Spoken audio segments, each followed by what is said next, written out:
Oi, gente! Começamos 2019 já com um monte de desgraça acontecendo.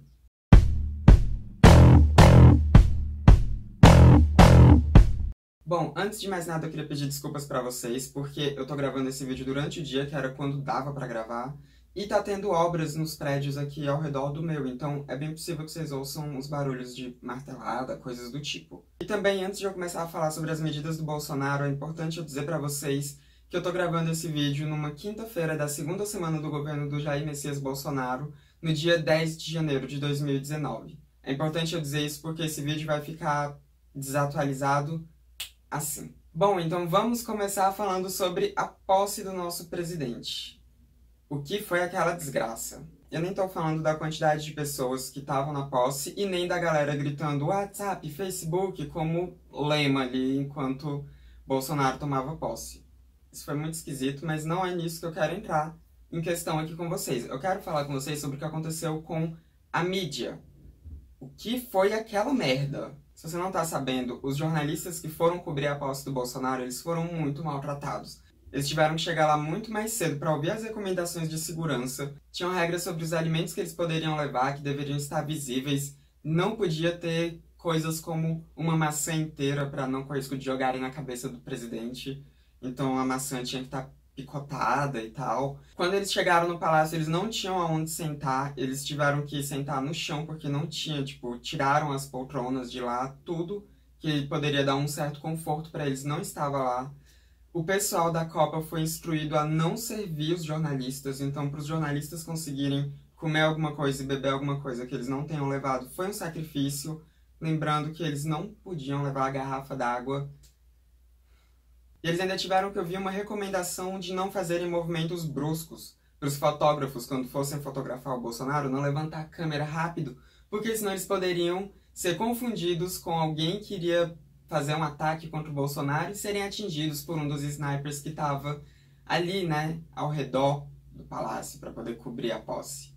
Gente, que merda é essa? Muitos jornalistas internacionais não quiseram ficar para cobrir essa posse, não quiseram passar por toda essa humilhação, mas muitos jornalistas brasileiros resolveram sim passar por isso para poder, né, fazer o trabalho deles, também fazer essa denúncia de como o governo já começou o tratamento para com a mídia. Tratamento esse que a gente já sabia que seria hostil, mas eu particularmente não imaginei que fosse ser tão bizarro desse jeito já no primeiro dia, né, já na posse. E também no dia da posse a gente já teve muitas coisas problemáticas acontecendo. Nós tivemos a aprovação da medida provisória das diretrizes dos direitos humanos que retirou completamente as pautas LGBT dali. E assim, isso é muito perigoso, porque quando o governo nem fala em você, é sinal de que ele realmente não vai fazer nada por você. E tirar as pautas LGBTs das diretrizes dos direitos humanos é um recado muito claro pra gente de que ele só vai ferrar a gente. Mas nisso daí ele já voltou atrás, porque se tem uma coisa que esse governo tem feito é anunciado medidas e voltado atrás nessas medidas. Então já saíram outras diretrizes dos direitos humanos que as pessoas LGBTs já estão incluídas novamente. Só que isso não aconteceu por uma bondade do governo, nem por, nossa, ter sido um erro que eles esqueceram, não. Isso só aconteceu porque a galera reclamou muito, porque teve muita reclamação, teve muita crítica a essa retirada das pessoas LGBT dali. Então, foi por causa de barulho feito que eles voltaram atrás nisso. E já no primeiro dia de governo também nós perdemos o Ministério da Cultura e o Ministério do Trabalho, o que foi uma coisa, assim, dolorosa, que a gente já sabia que iria acontecer, né, mas foi... Nossa, foi muito doloroso. Isso é um retrocesso muito grande que as pessoas só vão perceber no futuro, pelo visto. Nós tivemos também a extinção do CONSEA, que é o Conselho Nacional de Segurança Alimentar, que deixou muito mais fragilizada a questão da agricultura, a questão de agrotóxicos, por exemplo, né? Isso já era um problema grande aqui no Brasil, né, essa questão dos agrotóxicos, e agora tende a piorar com a extinção do CONSEA. Uma coisa horrível, assim. E nós tivemos a primeira-dama, a Michelle Bolsonaro, ali, né, fazendo um discurso em Libras, quebrando protocolos, fazendo discurso antes do próprio Bolsonaro. Mas logo em seguida veio a extinção do SECAD. SECAD é a Secretaria de Educação Continuada, Alfabetização, Diversidade e Inclusão. E é a secretaria que cuidava muito dos surdos. Então, assim, né? De que adianta fazer um discurso em Libras se logo em seguida você vai extinguir uma secretaria que cuida de educação para surdos? Não faz sentido. E nós tivemos também aquilo que foi o que me causou mais dor, que foi a demarcação de terras indígenas indo para o Ministério da Agricultura. Gente, desde a época da campanha do Bolsonaro, nós já sabíamos que teria muita repressão contra os indígenas. Ele já tinha dito que não daria 1 centímetro de terra a mais para indígenas e quilombolas. A gente já sabia que teria essa perseguição, mas passar a demarcação de terras para o Ministério da Agricultura, que está sendo comandado por um ruralista. Gente, os maiores problemas que os indígenas enfrentam é justamente com os ruralistas e mineradores. Gente que quer acabar com reservas indígenas para poder fazer pasto para gado, por exemplo, sabe? Para poder desmatar. E agora a gente pegou e entregou os nossos índios para a galera que os mata constantemente. Não estou dizendo que o pessoal da agricultura como um todo mata índio, mas o que a gente mais vê é a galera da agricultura, madeireiros e garimpeiros matando indígenas. Eles são os principais inimigos dos nossos índios, a gente entregou os nossos índios de bandeja para eles. Isso fez também com que a FUNAI fosse enfraquecida, né? Porque antes isso era questão da FUNAI, agora não, agora é uma questão do Ministério da Agricultura. E eu achando que a Damares seria a pior coisa para os índios, mas não, vão ser os ruralistas ali do Ministério da Agricultura. E sobre o Ministério do Meio Ambiente? A gente já sabia que o meio ambiente não é uma prioridade do governo Bolsonaro. A gente já sabe que ele quer desmatar o máximo possível, que ele quer acabar com reservas de proteção ambiental, né? Que ele quer pelo menos diminuí-las. A gente já sabe de tudo isso, inclusive a questão de diminuir reservas é o motivo pelo qual ele tem os índios e os quilombolas como pessoas não gratas, né? E quer, enfim, ferrar com essas pessoas. E ele já vinha demonstrando coisas muito preocupantes para o Ministério do Meio Ambiente, como fundir ele com o Ministério da Agricultura, que foi uma coisa assim que deixou todo mundo revoltado. Tanto ambientalistas quanto ruralistas ficaram revoltados com isso, e ele voltou atrás. Só que ele voltou atrás meio que não voltando atrás, porque ele colocou no Ministério do Meio Ambiente o Ricardo Salles. Ricardo Salles é ruralista. A gente tem um ruralista cuidando do Ministério do Meio Ambiente. É ruralista no Ministério da Agricultura, cuidando de demarcação de terras indígenas. É ruralista no Ministério do Meio Ambiente. Então, assim, é ruralista em todo canto, cuidando de tudo que envolve meio ambiente, e a gente tá fudido. Isso quer dizer que a nossa biodiversidade, a biodiversidade do país mais biodiverso do mundo, tá muito ameaçada. E a gente vai ter que ficar muito em cima de tudo que esse governo propor em relação ao meio ambiente para tentar barrar o máximo possível os retrocessos que podem acarretar daí. O melhor cenário que a gente pode esperar para o meio ambiente é que não tenha avanços nem retrocessos, sabe? O melhor cenário é que fique estagnado. Esse é o melhor cenário que a gente pode esperar quanto ao nosso meio ambiente. E isso é desesperador, porque quando você tem como melhor cenário que não tenha nenhuma melhora, que não tenha nenhum andamento, é porque a coisa tá muito feia, tá muito crítica, tá muito triste e desesperadora. Ai, que tristeza. E no que diz respeito à corrupção, nós também tivemos uma medida péssima que representa um retrocesso grande, que foi com o COAF. O COAF é o Conselho de Controle de Atividades Financeiras, que antes estava no Ministério da Fazenda, que é o ministério que cuida dessas questões financeiras do país. E também era uma coisa bem transparente, você conseguia saber o que estava acontecendo, quem estava sendo investigado, o que o COAF estava fazendo. A gente tinha toda essa transparência ali quando o COAF era do Ministério da Fazenda. Bolsonaro passou o COAF para o Ministério da Justiça e Segurança e foi decretado um sigilo ali. Então, o COAF não vai poder dizer o que está sendo investigado ali dentro. E vale lembrar que o COAF está por trás das descobertas de corrupção na família Bolsonaro. Quem está investigando o caso do Queiroz, aquele motorista laranja que, enfim, ficou milionário vendendo carro usado e que agora está no hospital Albert Einstein internado, né? Então, assim, é um motorista que tem dinheiro para se internar no Albert Einstein. Enfim, quem está investigando esse caso é o COAF, e o COAF agora não vai poder passar informações sobre o que está sendo investigado ali. Se você não vê nenhum problema nisso, meu anjo, sinto muito por você, viu?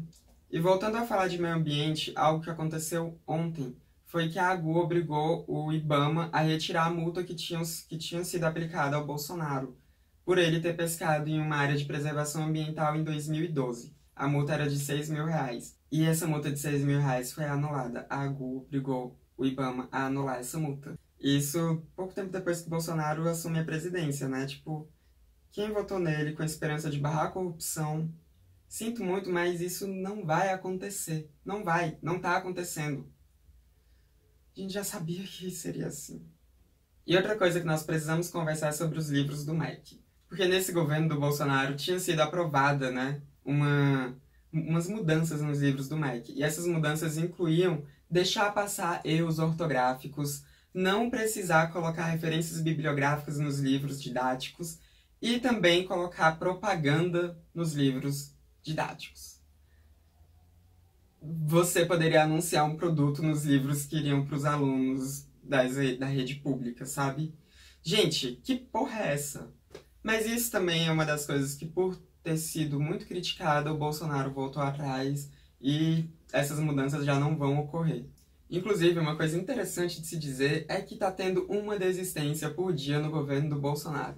Essa é a média de medidas que eles voltam atrás, porque esse governo é tão despreparado que toda hora o Bolsonaro diz que vai fazer alguma coisa, depois ele volta atrás porque tem uma repercussão negativa, ou porque um dos ministros diz que ele não falou aquilo, ou enfim, tá uma confusão, porque toda hora um diz uma coisa que é desmentida pelo outro e eles acabam voltando atrás de um monte de medidas. Como, por exemplo, né, a base dos Estados Unidos, a base militar dos Estados Unidos aqui no Brasil. O Bolsonaro tinha dito que teria uma base militar dos Estados Unidos aqui no Brasil. Depois foram lá e disseram que não, que o Bolsonaro nunca disse isso. Essa tá sendo uma coisa assim que só mostra despreparo desse governo, que a gente já sabia que era um governo despreparado. E se você acha que os retrocessos param por aí, eu já te asseguro que não param, não. Porque a gente teve também uma notícia que foi dada pelo Globo de que... Gente, sério, isso dói muito em mim.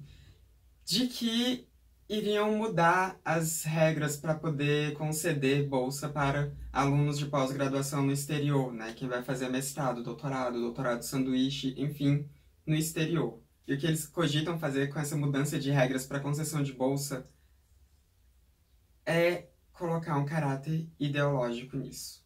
E quando eu digo caráter ideológico nisso, eu estou dizendo que um aluno pode perder o direito de ter uma bolsa para estudar no exterior caso ele seja barrado nessa questão ideológica, caso a ideologia dele vá em conflito ali com o governo vigente. Isso se chama perseguição da academia com viés político. Algo que também não é muito novidade, já que a gente tem um presidente que ele critica a academia o tempo inteiro. Inclusive, quer implementar isso não só para os alunos que poderão conseguir bolsa por agora, mas eles também querem usar isso para poder reincidir bolsa de alunos que já estão em atividade, que já estão fazendo seu mestrado, doutorado, seja lá o que for, de pós-graduação no exterior e recebendo bolsa do governo para isso.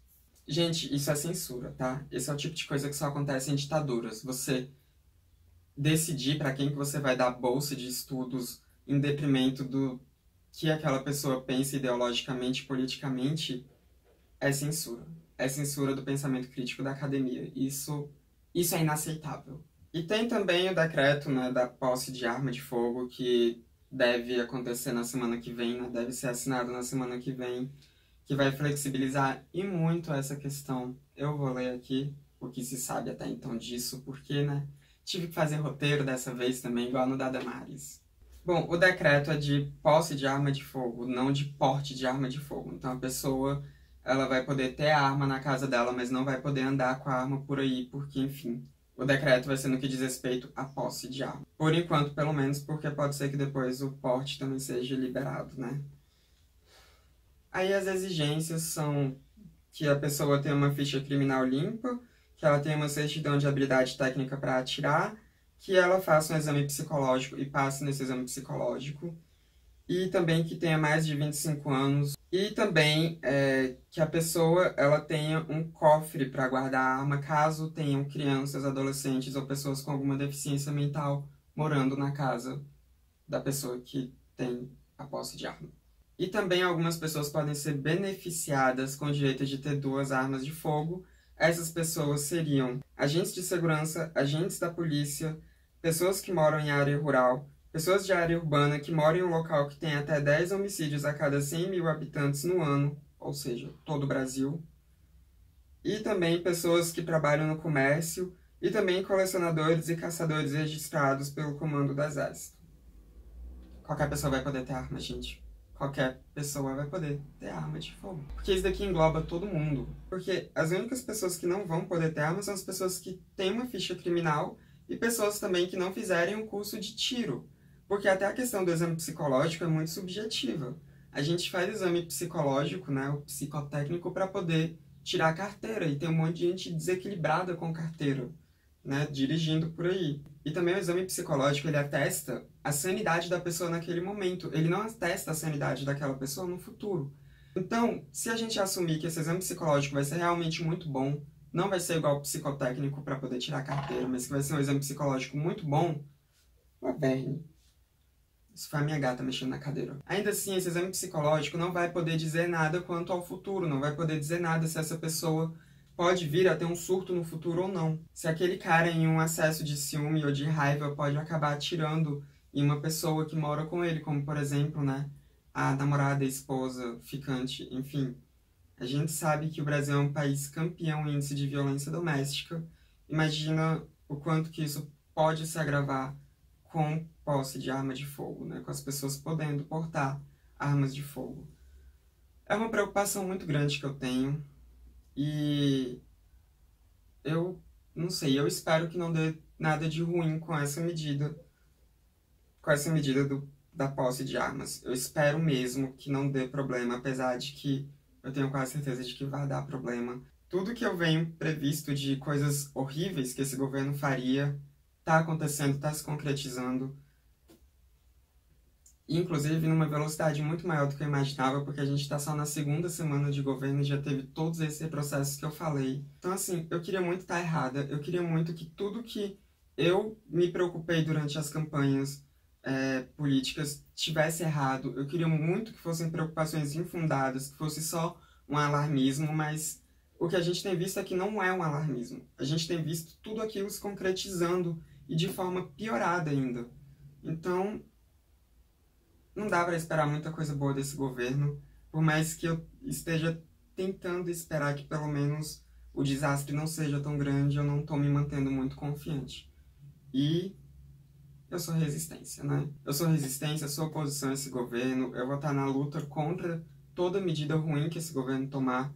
Medidas boas, não, medidas boas estão aí, beleza, tá ótimo, continue. Mas todos esses retrocessos eu vou estar lutando contra.